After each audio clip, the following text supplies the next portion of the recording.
I've generated over $3 million in revenue as a fractional CMO, and I'm sharing everything I have learned about sales as someone who used to hate it. So when I started as a fractional CMO, I hated sales. I was not comfortable doing it, and I would get on a call and be so nervous, especially because at that point in time, I was starting to charge prices like $15K per month that were so new to me and exponentially higher than anything I had ever made before. So 4 years later, sales is one of my strongest skills. And in this video, I'm breaking down exactly how I got there. So let's get into it. Okay, I'm going to cover the 3 things that shifted sales for me entirely, how to lead a sales call so it doesn't feel like you're getting interviewed, how to say your price confidently so you don't feel like throwing up in your mouth, and the one thing that is going to make you better at sales. Okay, so let's get into the 3 things that shifted sales for me. Number 1 is a mindset shift. And it was when I started to think about sales as service, because for a long time, selling felt uncomfortable and gross and slimy to me. It felt like I was trying to push something on someone and like I needed to convince them. And I think a lot of marketers feel this way. A lot of fractional CMOs, like we're not natural, pushy salespeople. And a lot of the sales tactics that you hear out there around like pushing into pain points and getting the credit card right on the phone, like a lot of that feels so gross to me anyways. And it was not the way that I wanted to go. So when I started to shift my approach and change from, okay, I have to convince this person, like how do I architect this call to go the way I want it to? When I started to shift to, you know what, I'm going to show up and just do what I can to support and help this person, it changed my energy and it changed sales for me completely. So rather than me showing up and thinking like, what's in this for me and how do I make this work for me and how do I get this sale? My approach now is how can I help this person? And I know that if I can help this person and I can tell them all in all of the ways in which I can do that, I could change their business, their life. And it would be a disservice to them if I didn't tell them what I know I can do to help them. So that was such a big shift. Number 2 is empathy. And this kind of goes hand in hand. So really, I think once I started to take a more empathetic approach and really try to put myself into the shoes of the client, that's when a lot shifted as well. So I started to spend a lot of my time on my first calls, my discovery calls, really trying to understand the client. So where is their business? Where have they been? And am I really the fit to help hit their goals? And can I help them? And what might they be thinking and what might they be feeling right now? And really having an empathy first approach. And I find I have that all the way through my process. And I find that when people feel heard and understood and like you're really listening, that goes a long way in them wanting to work with you and feeling comfortable about making a big investment. Okay, the shift number 3 is integrity. And this connects as well to the empathy piece, because when you're genuinely trying to understand if you can help someone, sometimes the answer is no. And a lot of times, there's been times in my past where I've been in like a bit of a fear and scarcity mindset of like, oh, I really want the money or I need the money. And it's never a good thing if you are coming in and taking someone's last 10 grand in their business, or you're trying to convince someone of working with you when you kind of know you can't help them. So I have always just had a lot of integrity around that. And I will start my discovery calls saying, you know, if I can't help you, I will tell you. Like, I'm not going to just sell you for the sake of selling you. I don't want just anybody. I want clients that I know I can support and that I can get great results for. Because ultimately, turning away the wrong person is one of the most powerful things you can do for your reputation, to build trust. And I've actually even had referrals from doing that. So it's been really great and it's really shifted things for me. Okay, I want to talk to you now about leading a sales call. And we all know that feeling of sitting there and feeling like you're being interviewed or grilled on a sales call. And that is not how it should go. So I'm going to give you this analogy that might feel a little weird right now, but I'm going to talk to you about parenting toddlers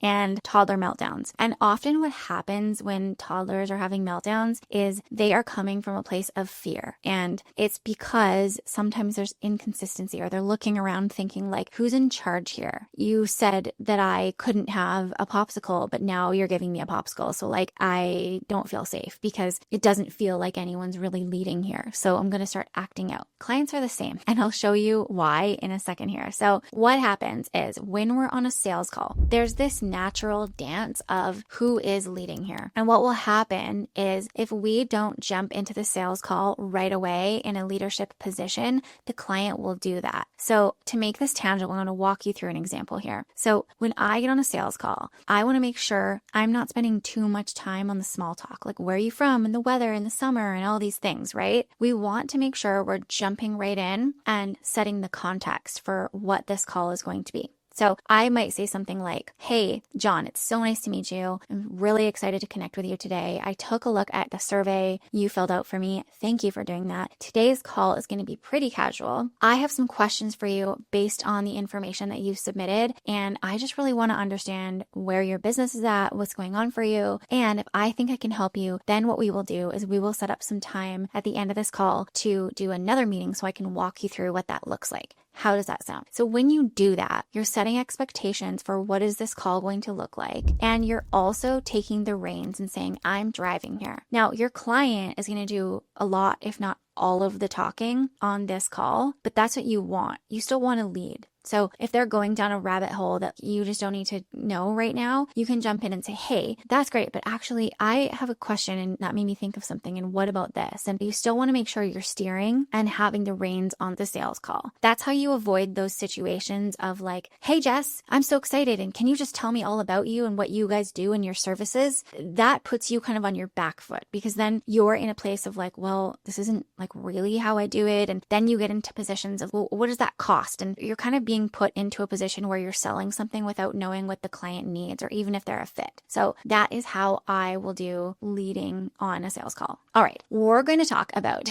saying your price and getting really comfortable and confident because I know for me and for a lot of people, saying my retainer price or my strategy price, especially when I first started and I was charging 10, 15, 20K for a strategy, which was like insane to me, and my retainers felt crazy. It felt really uncomfortable saying these prices. And it took me a while to get comfortable with it. So I'm going to tell you what to do now if you're uncomfortable. I don't know if you have heard the saying, dress for the job you want, not the job you have. That's what we're going to do here. We're going to go into this call and we're going to convince ourselves in our mind that we have always charged this price and this price is so normal. And I'm going to help you believe that right now because it actually is really normal. In fact, the more I have done this work, the more I've realized that my prices are average, if not low, for the experience that I bring to the table and the value that I add for my customers. I'll just give you an example. A client of mine right now is working with someone else on a different side of strategy in their business. That person charged a 30K retainer for what she called a VIP day, and it was split into 4 different 90-minute sessions for 30K. Granted, there's a couple of other pieces, but that's the bulk of the deliverable. And the reason she can charge that much is because of the value she's bringing and the level of thinking and frameworks that she's bringing into their business. So again, coming back to the sales call, what we're going to do when it's time to say the price, we're going to go through what our offer is. And at the end, once we've walked through all the deliverables and the value that they're getting and the problems you're solving, you're going to just say the retainer or say the strategy cost and leave some space. And I'll show you an example. Because what can happen sometimes is people will say, okay, and the retainer is 15K per month. And then they keep talking because they're uncomfortable and they want to fill the silence and they're nervous. And in a subtle way, clients can sense that, and that will really impact your conversions. They can sense the lack of confidence there. So what we're going to do is we're going to say the investment is 15K per month. And then you just give it a beat, like count in your head 2 or 3 seconds. And that will allow one of 2 things will happen. Number 1 is the client will jump in and say, oh, great. Okay, I have a couple questions. Can we look at this? Can we look at that? And then you're able to react to whatever's going on in their mind. And what I find too is when you give space, when you give breathing room at that point in the sales pitch, it actually allows for objections to surface up. And then what happens is sometimes they won't say anything. And you're both sitting there kind of quiet. So again, like try not to be uncomfortable with it. Just try to count 2 or 3, in your head. Then what you're going to do is you're going to say, okay, how does that sound? Do you have any questions? Is there anything that you have concerns about? Or is this feeling like a fit to solve the problems that we talked about at the beginning of this call? And then again, give it a beat. You want to make sure you're taking breaths, you're breathing, you're not talking too quickly. All of that is going to signal confidence, and it's also going to give the client room to speak and express what they are thinking. And then this is where we're really going to listen, because if you're listening carefully, you can extract objections right on the call and help kind of walk them through and combat those objections, right? All right, now I promised you one thing you could do to get better at sales. And you might not like this, but I'm going to tell it to you. The only way you're going to get better at sales is getting the reps in. And what I did when I first started was I almost turned nobody down because I wanted practice going through the sales experience. So if I got an inquiry for somebody who maybe I wasn't that excited about, or I maybe wasn't totally sure if they'd be a fit, I would still go through the motions, because for me, having those conversations, getting on a discovery call, asking questions, walking through my packages, saying the price, the more I've done it, and it's been over 4 years now, the more I've done it, the more comfortable that I have become with it, and the more second nature it's become. And that is when you sound more natural, you feel more natural, it all feels better, and your conversion rates on your calls will go way up because of the confidence that you're projecting. So if you're sitting there thinking, oh, sales is still so uncomfortable, I want to give you some encouragement, because that's how I felt. And I just want you to keep going, because at some point you will feel like a natural if you just push through. And remember those 3 things I said at the beginning, particularly that sales is service, right? Because that's exactly what it is. Okay, if you liked today's video, don't forget to subscribe, and I will see you next week.